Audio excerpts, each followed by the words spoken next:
This video is kindly brought to you by Squarespace, the all-in-one platform to create a beautiful online presence. Hi, my name's Janelle and welcome back to Rosery Apparel. In today's video, I'm very excited to be talking you through my winter sewing plans. I have managed to find quite a few beautiful new fabrics and I have them next to me and I'm so excited to talk you through them today. Winter can sometimes be quite a kind of uninspiring time for sewing for me personally. I think it's just because it's so gloomy and I end up just wearing the same old thing every single day because yeah, I like to sew pretty dresses and dresses are just not really the go-to over winter here in Tasmania. But I'm hoping to change that a little bit this year. I think the items I've chosen to make this winter are hopefully going to be some pieces that I will want to wear during the colder days, but I know some will also be really great for spring, which is hopefully not going to be too far away. Like always, I have a little saved folder on my Instagram that I'll talk you through. When I see things on Instagram that I'm inspired by, I like to save them to a folder just for like sewing inspiration, and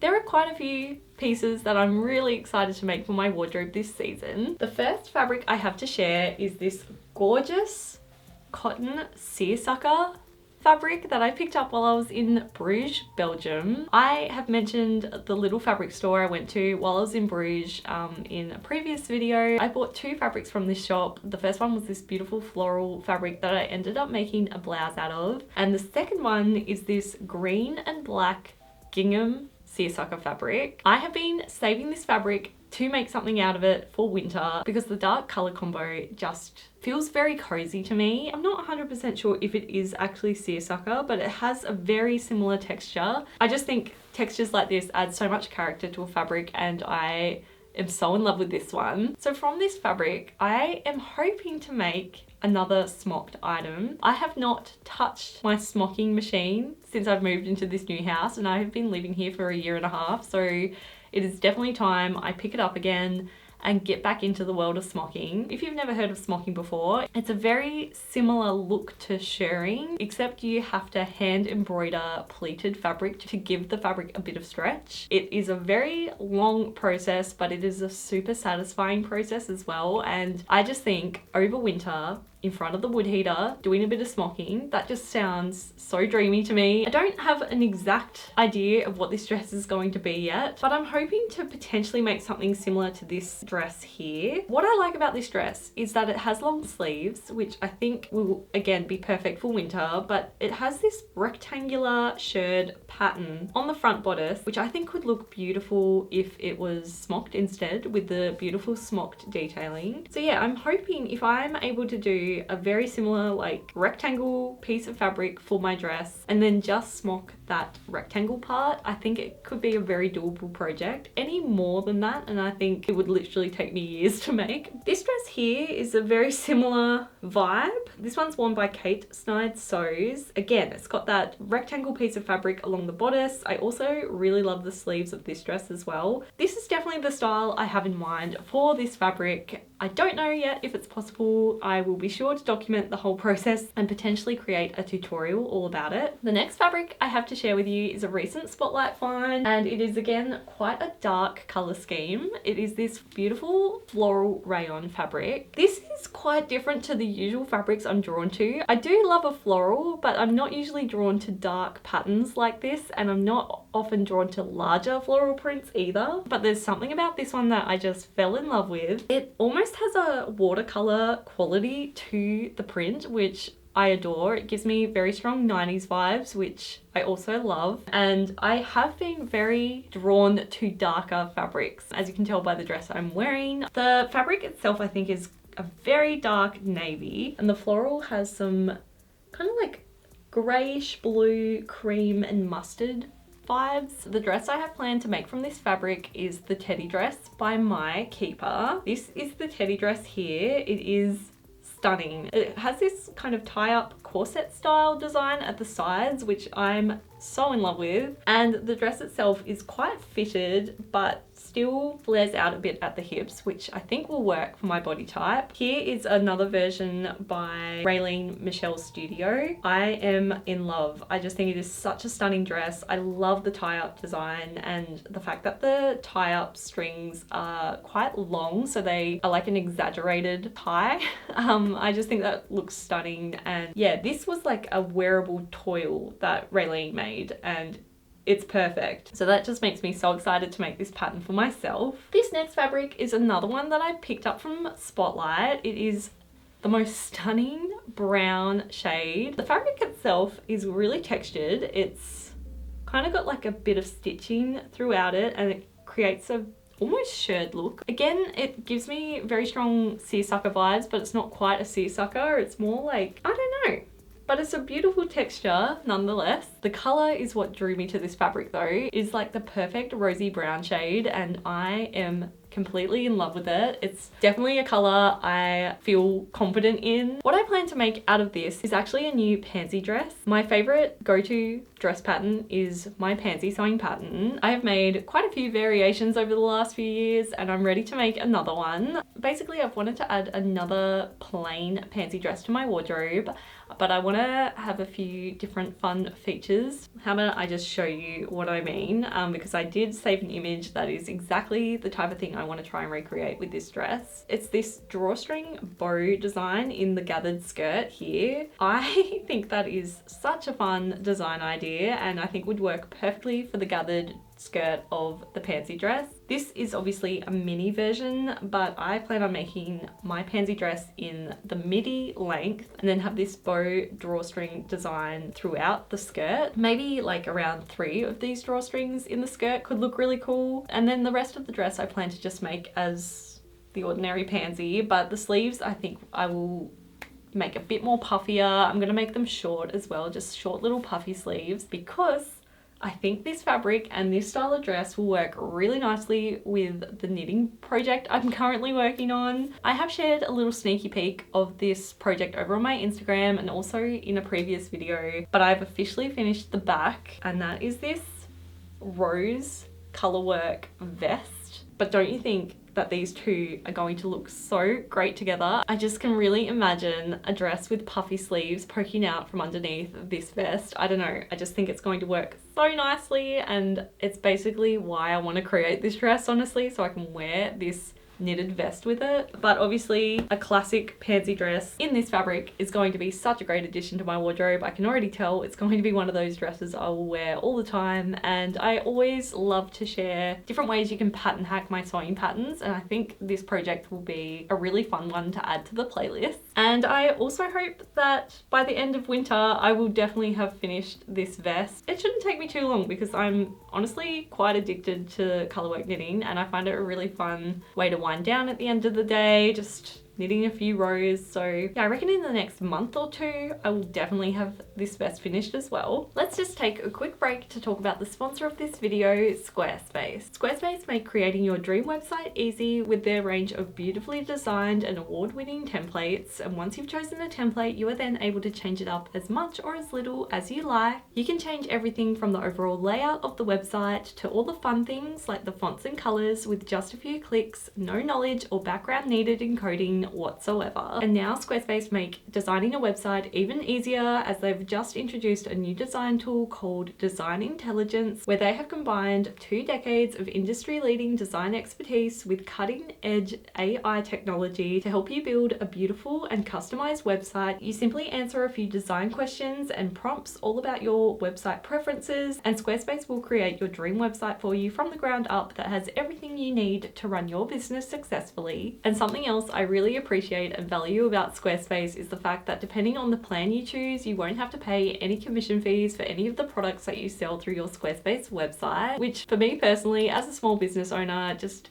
alleviates so much stress, as sometimes those hidden fees can come out of nowhere. Instead, I just have to simply pay a fixed monthly fee. It is honestly so simple and just another reason why I love Squarespace so much. So if you'd like to create a beautiful website of your own, then I totally recommend you go and check out Squarespace using the link in the description below this video and take advantage of their free trial so you can test out just how easy it is to use for yourself. And then when you're ready to launch your beautiful new website, head to squarespace.com/roseryapparel for 10% off your first purchase of a website or domain. Thank you so much Squarespace for sponsoring this video and for being such an incredible supporter of my channel. Next, I have another gingham fabric because I am obsessed. This gingham though is quite a fine small micro gingham. I found this fabric at the op shop a few months ago and I've been trying to figure out what I want to make from it, and I've decided I want to make a really simple shirred bodice dress, very similar to this dress here worn by Jessie Kirk. I just love how the entire bodice has been shirred, and obviously this dress is a gingham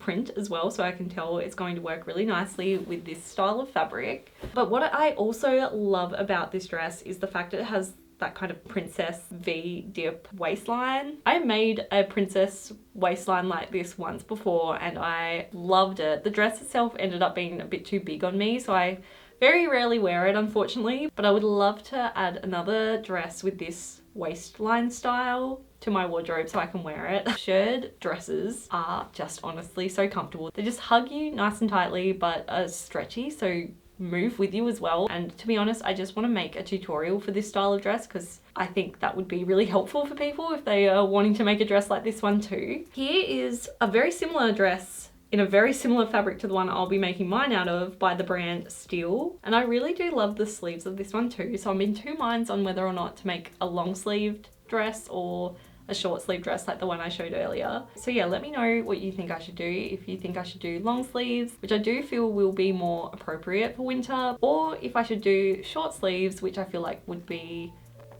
better for the warmer months. Let me know. I'm leaning towards short sleeves. The next fabric I have to show you is such a random find, but I am completely in love with it. It is this navy blue floral fabric. This is actually a bedsheet that I found while I was in Target the other day. Honestly, buying bedsheets is such a hack for if you're wanting a lot of fabric at once. Obviously, I prefer to buy secondhand bed sheets where possible because they have this beautiful, lovely, worn quality to them, and the vintage prints are just stunning and so special as well. So if you're just starting out sewing, one of my biggest tips is to go to your local thrift shop or op shop and just get some bed sheets and start sewing with those, because you can get some really beautiful fabric for really affordable prices. And yeah, if I see a good print in the bed linen section of Target, I'm gonna buy it and use it for clothing. And this one is absolutely no exception. I just think it is so simple, so beautiful. And from this fabric, I have planned to make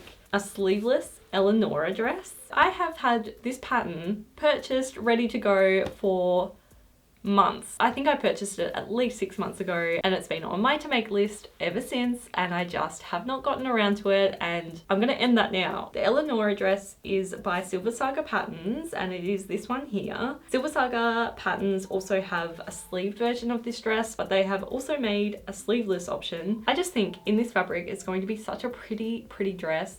It's very Doan inspired, and I love all the dresses that the brand Doan come out with. Here's another version by Rachel Ann Jacobs. This one's been made from gingham and it is so pretty. This is obviously quite a summery dress, but I think because it's sleeveless, I'll be able to wear my turtlenecks underneath, which I tend to do with a lot of my sleeveless dresses over winter. And if I'm being completely honest, I have very few sleeveless dresses in my wardrobe, so I think this is going to be such a great addition and will obviously be great for when it's hot as well. So yeah, I'm very much looking forward to making this dress at last. The last fabric I have to share with you is something a little bit different to what I usually go for, and that is this denim fabric. This is another Spotlight find, and Spotlight have recently come out with a range of coloured denim, and there are quite a few different colours, but I was immediately drawn to this terracotta shade. It is the perfect shade of terracotta. I am in two minds about this fabric, about what I'm going to make. I ideally would love to make a denim dress. I have had this H&M dress saved to my to make list for the longest time, and I've just been like trying to find the right fabric for it, and I feel like this could be perfect. This dress has very similar gathered side panels to the Henrietta skirt that I made a few months ago, and I absolutely love the silhouette of that style. I think it is so whimsical and fun, and I feel like a dress like this, potentially with sleeves and not with the open back, would be so nice. The only problem I have with that is I don't know if I can pull off this terracotta color. I try to avoid peachy tones, and this is definitely giving peach. I'm not like hating it, but it definitely does wash me out a little bit. So the other option I have for this fabric is potentially to make a pair of barrel pants. I love the barrel pants that the brand Everlane do. I've been to the Everlane shops and I've tried them on, and I think they're beautiful. I just never can justify spending the amount because I don't wear pants often. If I was a pants person, that would be my go-to for sure. So I thought maybe I could have a go at making a pair of barrel leg pants for myself instead. And it just so happens that Paper Cut Patterns have a pattern for some barrel pants. They are the Sarah pants, and they are these ones here. I have to be honest, I am obsessed with the burnt orange of these pants, but I do think in this terracotta shade it could be really fun as well, and I feel like would work with like my rust colored Rosery knit. It could be a really fun outfit for winter as well. Here is another pair in green. I just think the barrel leg creates a really flattering shape, especially if you've got wider hips like I do. And obviously making pants is not the easiest thing to do. I have done it once before and it was quite a challenge, but a really fun challenge at the same time. So I am keen to try it again. I would love to hear your thoughts on what you think I should make with this fabric. I think I'm leaning towards wanting to make the dress just because that is definitely more my comfort zone, and I have been wanting to make this style of dress for a long time. But if you think I should make the pants, please let me know, and let me know if you think this fabric washes me out, because I don't know, looking at it on camera it doesn't look that bad. Maybe I'm overthinking it a little bit. And then lastly, like I mentioned, I'm very much into colorwork knitting. I plan on finishing this vest over the next few months, but I'm already starting to dream up my next colorwork project. And so I have a few examples of some of the things I might like to make. The first one that I am completely in love with is this fish sweater worn by Katie Parrott, and the sweater itself is by the designer Boyland Knitworks. How adorable is this? I love that Katie has used a blue color combo. I just think it is such a fun design, and yeah, I am so excited to potentially make this one day. The other one I have saved is this strawberry knit here. Could you get any more adorable than that? I think it is stunning. I love how this one has the strawberries at the bottom and then a smaller, finer design at the top. And then this one I have definitely shown before, but I'm still in love with it and still really want to make it, and that is this bow knit by Augustin Knits. This knit here has been made by Focus Knit, and the color combo is just perfection. It's a really soft baby pink with a cherry red. I just think that is absolutely glorious. Again, I don't really wear pink, so I don't know if I'd be able to pull off that color combo for myself, but it just has made me fall in love with this pattern even more. So yeah, that is everything I plan to sew over the next few months. Let me know in the comments below which project you're most looking forward to seeing. I will, of course, be sharing all the videos and cozy sewing vlogs and tutorials and everything as I make these projects up on my channel. So if you'd like to see any of those, be sure to subscribe so you don't miss out when they eventually go live. I will also try to link as many of the fabrics as possible down in the description below, so if you did want to pick up any for your own sewing projects, you can do that. And yeah, thank you so much for watching this video until the very end, and I'll see you in the next one.